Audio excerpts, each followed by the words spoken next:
Hello mga kumari kong tunay! So ayan, for today's video ay magluluto nga ni ako nitong manok na nilagyan ng upo. Kinamatisan nga ni po pala ito na may sabaw. Ay di kay napakasarap po nito pag umuulan.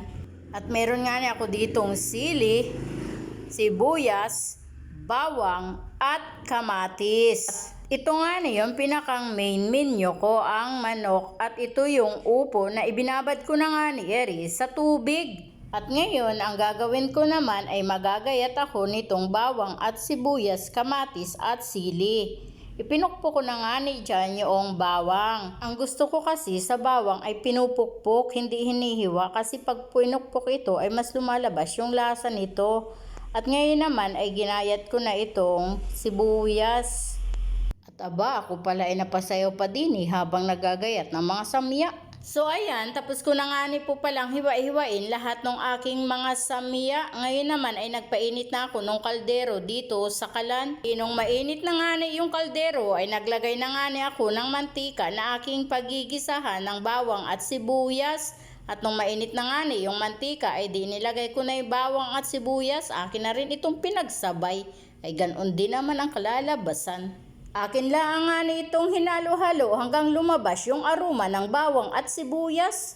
At nung medyo nagkukulay golden brown na yung sibuyas at bawang ay di nilagay ko na rin karning manok. At pagkalagay ko din lang nga ay di syempre aking haluin hanggang sila ay mahilo diyan at matusta. At syempre lalagyan natin ng asin yan, dahil kung walang asin yan ay di walang sarap ang ating nilutong ulam. At isinunod ko namang ilagay ay di ring kamatis, para naman iring kamatis ay medyo madurog-durog ng kaunti. Akin lang nga hinalo-halo itong kamatis hanggang maging paste ang kanyang textures. Akin lang nga munang tinakluban upang madaling maluto yung kamatis bago ko halo-haloing muli, kasi napakatagal namang maging lumambot ng kamatis na yun. At dinong nakita ko nga durog-durog na yung kamatis ay di akin ang binuksan at ayan akin ang minas doon sa loob ng kaldero. At iminix ko na rin nga dini yung karning manok.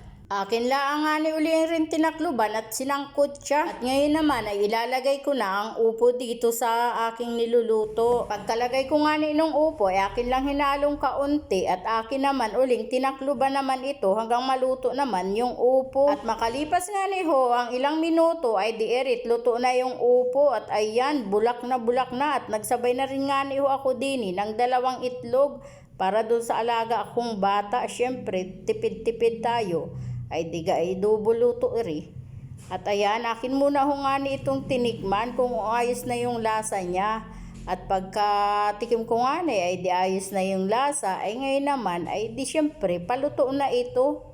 Hindi ko na nga ito dinagdagan ng tubig kasi nagsabaw naman na yung upo doon sa sarili niyang sabaw. At ayan, akin nga uling tinikman. Akala ko ay tama na yung lasa. Ay siguro ay nabiti ng paglasa. Ay di tinikman na uli. Ayan, at okay na daw nga Aba, ay di nung maluto na nga agad na ako nagsandok ng aking kakainin. So ayan mga kumari kong tunay, kain po tayo.